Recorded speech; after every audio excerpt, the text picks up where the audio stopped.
When you're first learning how to give your students a Charlotte Mason education, it might seem like there are so many different methods and techniques to learn. But if you look closely, you will find some common threads woven between all of the subjects, and those threads can be boiled down to 6 simple practices. Let me show you.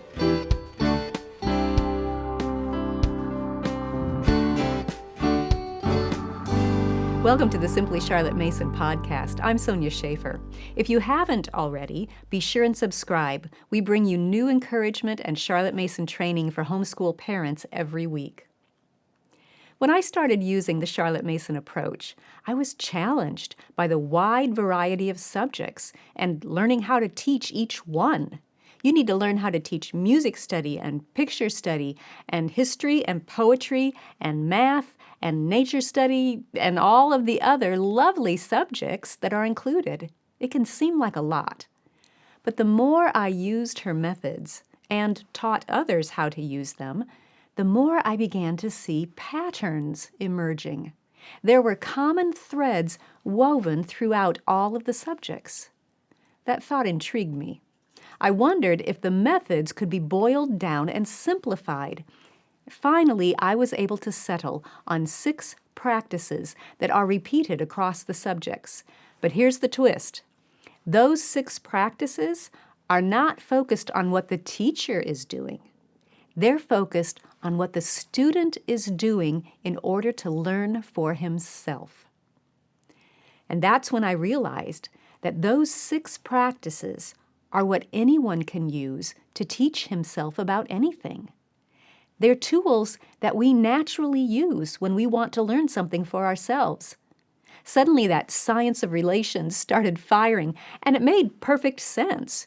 You see, Charlotte Mason believed that there is no education but self-education. A Philosophy of Education, page 26. And it's true.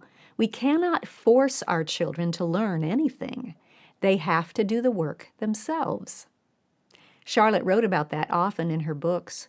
Her schools were guided by the principle that the children, not the teachers, are the responsible persons. They do the work by self-effort. A Philosophy of Education, page 6.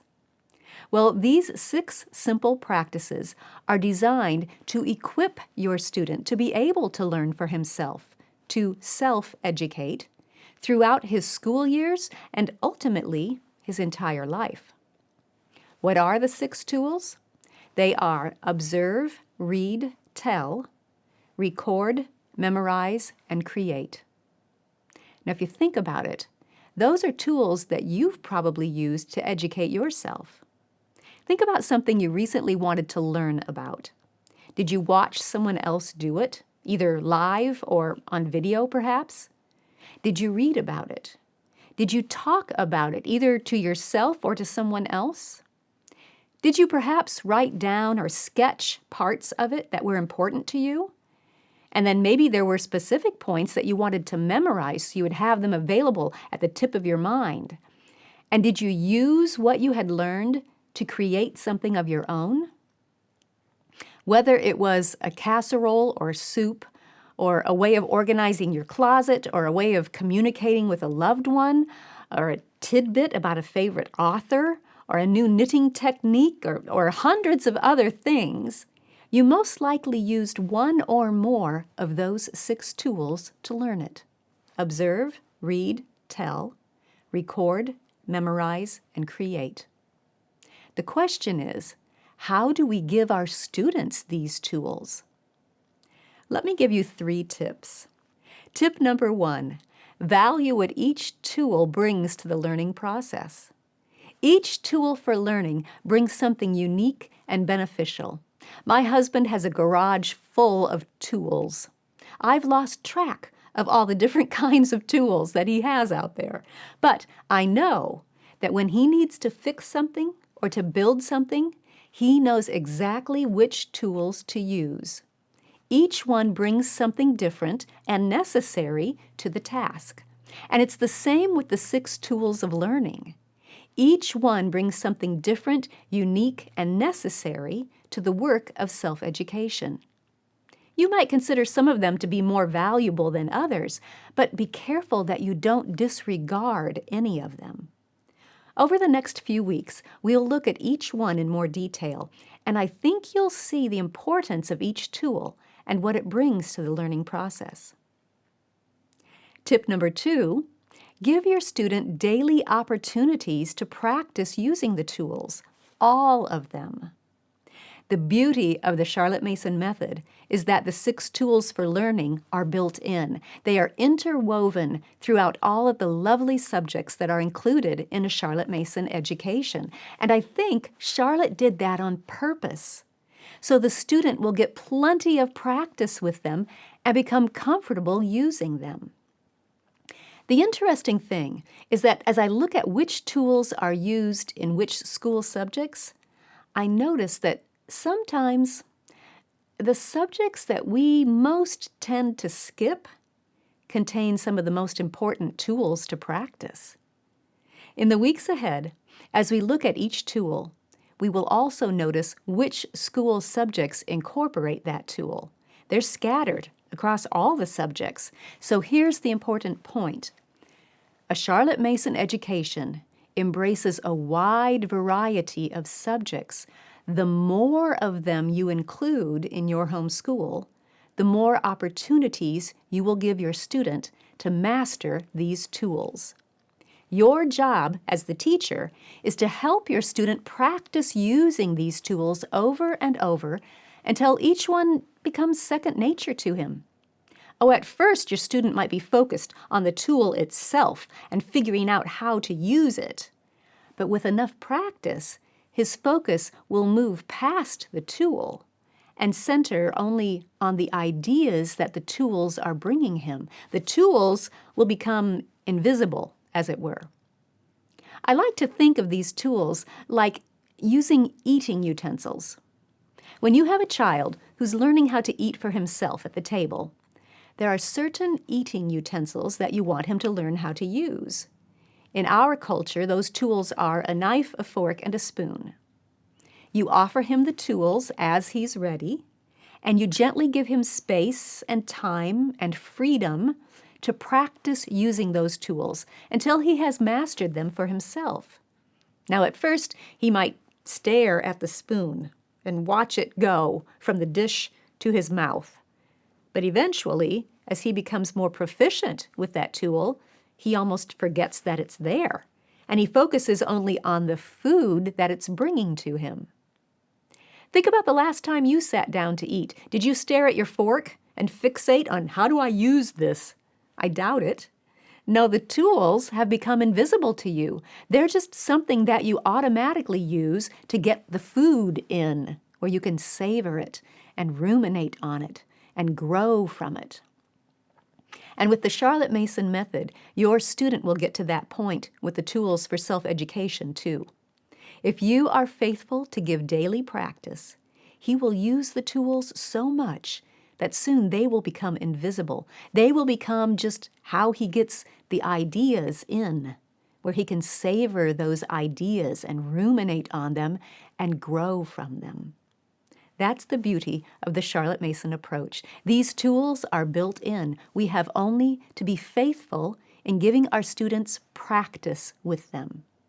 Now that word practice is so important because it helps us keep things in perspective. Tip number 3 is to keep in mind that this is a process.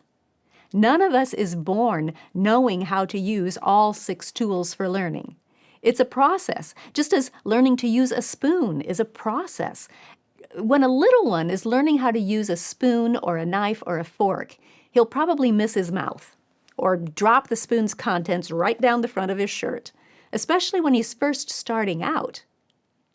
But when that happens, we don't get upset. We don't despair and think we've ruined this child. We know it's just all part of the process, and that eventually, with practice, the child will be able to feed himself. We keep in mind that goal, and we celebrate progress as we see it.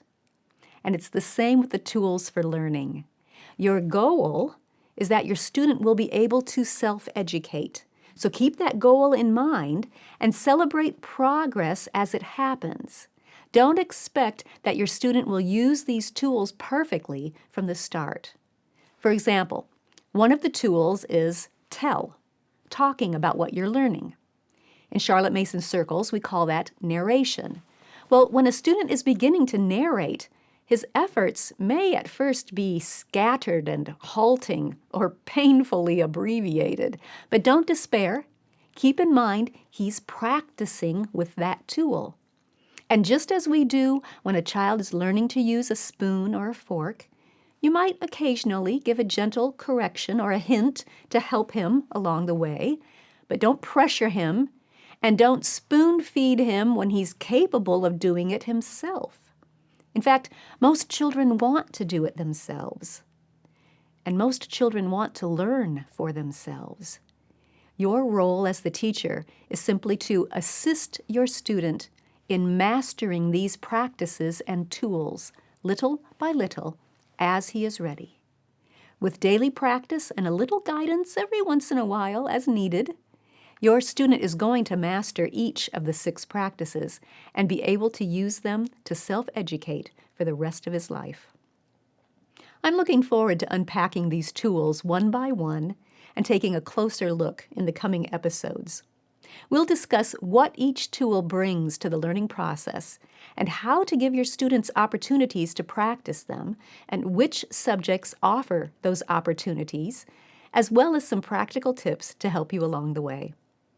I think these discussions will strengthen your grasp of the Charlotte Mason method and show once again how simple yet effective this type of education is. Now, if you want to use some of these tools for yourself in the meantime and do a little discovery on your own, feel free to download the free ebook called Subject by Subject, The Charlotte Mason Way. As you read through how each subject is taught, look for those 6 tools: observe, read, tell, record, memorize, and create. See how often you find them. I'll leave a link to that book in the show notes. Which tool are you looking forward to learning more about? Leave a comment and let me know. Thanks for joining me. I'll see you next time.